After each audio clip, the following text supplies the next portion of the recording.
So the last piece is sort of the structured exams. Any comments you want to make? Did they take exams in the classroom, or did you find an alternative space? We found an alternative space for a couple of reasons. First reason is you have two sections of the class, and so if you had one take the exam at a different time than the other, that's where you can get out, and plus you're also limited to the time you have to take the exam. Then you're limited to 50 minutes and really less than that. And they're usually a little bit longer. And so what we traditionally have done, I stuck with the traditional chemistry way of doing things. And most of the large classes do exams during the evenings, so you have a common exam time for both sections and come in and take them. So we did not use that space to do exams because I wanted everybody to do it at one time. And I think it would have been a little bit crowded at the tables. They're pretty tight in there.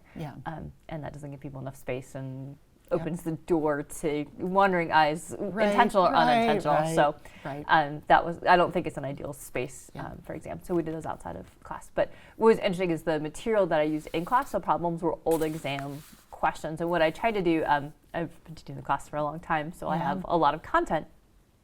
And they usually are given several pages of old exam questions and problems to work on to prepare for the exams, as I think is a good tool.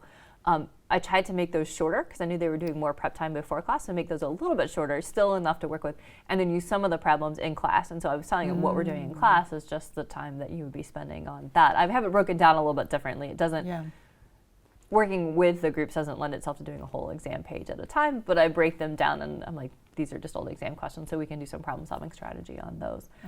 So in class time should be good getting you ready for exam time. And one of the positive things that came out of the class in terms of feedback was that students did say they felt more ready to go ahead and start the practice exams than I ever have had in the past. In the past, it was like, oh, there's this big jump. There's a huge chasm between what we do in class and receiving that lecture material and even the homework, and then starting what I call it the prep, which is the practice exam material. And now I got a lot more feedback saying that they're more ready to go and start that, and they feel like I feel like I'm achieving the goal, which is to kind of move them forward and get them ready for those applications and problems.